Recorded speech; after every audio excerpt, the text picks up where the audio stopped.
Right, చూద్దాం చూద్దాం చూద్దాం ఎల్లుండి ఫలితాలు ఏ విధంగా రాబోతున్నాయో.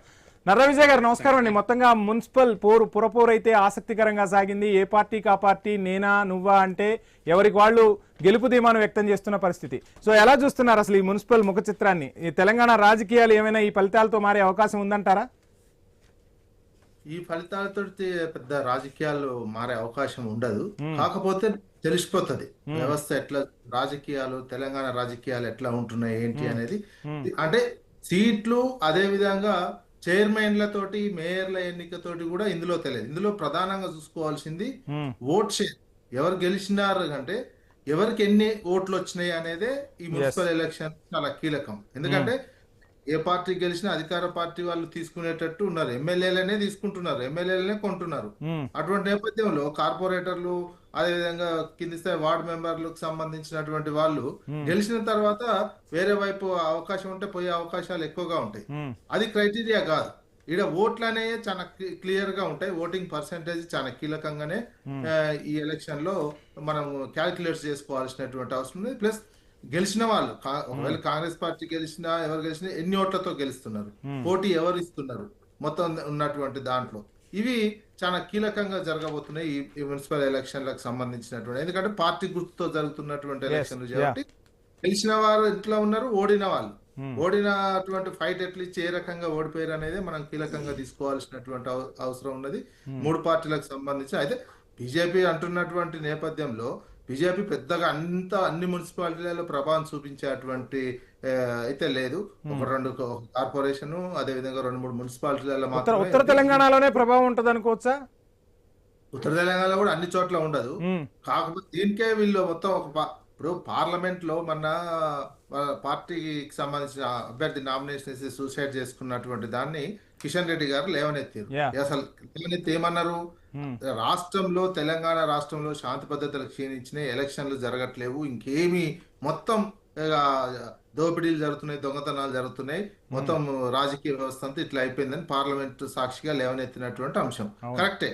అట్లాంటి సిచ్యువేషన్ నిజంగానే ఉన్నటువంటి నేపథ్యంలో హోంశాఖ జోక్యం చేసుకొని, అమిత్ షా జోక్యం చేసుకొని కనీసం ఈ ప్రభుత్వాన్ని ఎందుకు ప్రశ్నిస్తలేరు, మీ రాష్ట్రంలో రాష్ట్రపతి పాలన ఎందుకు పెట్టకూడదు, పెట్టరా తర్వాత విషయం, ఎందుకు పెట్టకూడదు అని కూడా ప్రశ్నించేటువంటి సిచ్యువేషన్ లేదు.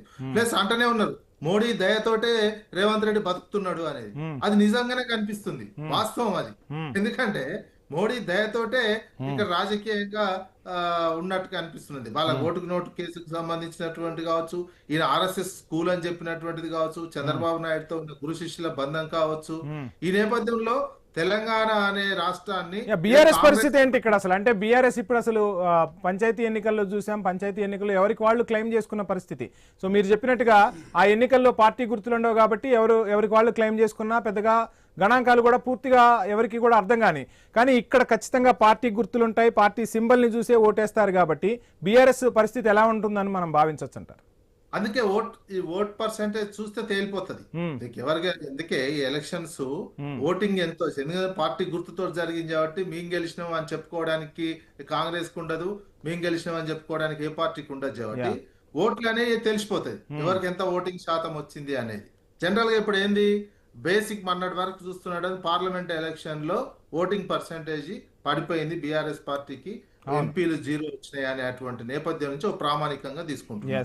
మన జూబ్లీహిల్స్ ఎలక్షన్ లో ఉల్టా అయిపోయినటువంటి బీజేపీ బ్యానెస్ అయిపోయింది, బీఆర్ఎస్ లేచింది. అక్కడి నుంచి అదొక ప్రామాణికం. ఇక ఆ ప్రామాణికం ఇప్పుడు ఈ ఎలక్షన్ లో ఓటింగ్ పర్సెంటేజ్ ఎట్లా వస్తుంది, బీఆర్ఎస్ కి ఎట్లా వస్తుంది, కాంగ్రెస్ కి ఎట్లుంది.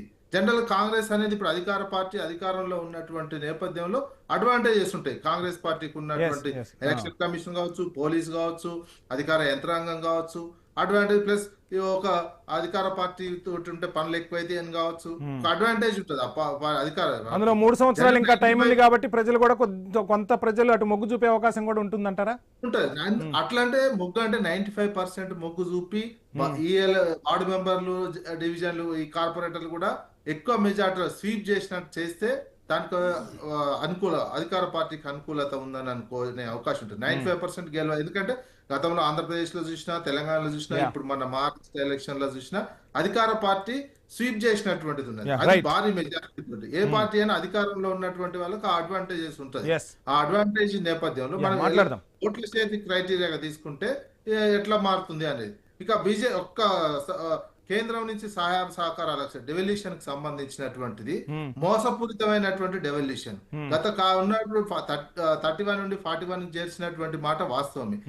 ఏం చేసి 41 నుంచి మళ్ళీ సెస్ అని వేసేసి మొత్తం రాష్ట్రాలు 28% కే తీసుకొచ్చారు. Yes. అది అబద్ధమైనటువంటి లెక్క. 41% పేరుకు 41% ఈ సెస్సుల పేరుతోటి, ఆ సెస్సులలో రాష్ట్రాలకు వాటా రాదు. యా సెస్సులు ఏదైనా పేరుతోటి పెట్టేసి అందులో రాష్ట్రాలకు ఇచ్చే వాటా గతం కంటే గత అంటే నర్రా విజయ్ గారు ఇక్కడ ఒక తెలంగాణకే కాదు మొత్తం దక్షిణాదికే అన్యాయం జరుగుతుందన్న టాక్ వినిపిస్తుంది. దీన్ని మీరు సమర్థిస్తారా? అంతే. ఎందుకంటే దక్షిణాది రాష్ట్రాలే దేశాన్ని సాదుతున్నాయి. మోడీకైనా ఇంకేదైనా ఇప్పుడు ఏంటంటే దక్షిణాది రాష్ట్రాలు మోడీని సాదుతున్నటువంటి దశ ఉన్నది. ఇప్పుడు వచ్చినటువంటి చెరువులకు గతంలో కేసీఆర్ కూడా పదే ఈ వ్యాఖ్య చేసేవాళ్ళు. ఢిల్లీకే మేము ఇస్తున్నాం, మాకు ఢిల్లీ ఏమిస్తుందంటూ మాజీ ముఖ్యమంత్రి సంచలన వ్యాఖ్యలు చేస్తుండేవాళ్ళు. ఆ వ్యాఖ్యలు ఇప్పుడు నిజమవుతున్నాయని మనం భావించాలా? నిజమైతేనే నిన్న ఆర్థిక సర్వే కూడా చెప్పింది కదా, తెలంగాణ తన ఓన్ పనులతోటే, ఓన్ ట్యాక్సులతోటే బతుకుతున్నది అనేది ఆర్థిక సర్వే పార్లమెంట్ లో చెప్పినటువంటి. ఇప్పుడు ఇచ్చిన చెరువులకు నిధులు అని భారతదేశం అంతా ఇస్తున్నారు, తెలంగాణకి ఇచ్చింది. స్ట్రీట్ లైట్లకు, ఇంకే లైట్లకైనా సపరేట్ గా నువ్వు గుజరాత్ కు, ఆంధ్రప్రదేశ్ కు నీళ్ళ హక్కులు తీసుకుపోయినట్టు, ఆంధ్రప్రదేశ్ కి ఇచ్చినట్టు, గుజరాత్ కి ఇచ్చినట్టు తెలంగాణకి ఎక్కడ ఇస్తలేదు. పక్కన ఉన్న పోలవరానికి, పాలమూరు రంగారెడ్డికి వివక్ష చూపుతున్న పరిస్థితి.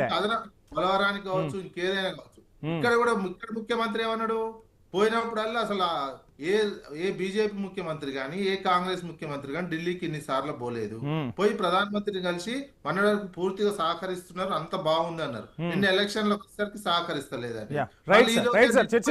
మళ్ళీ కేంద్ర మంత్రులందరినీ కలిసి వస్తుంది. రిపోర్ట్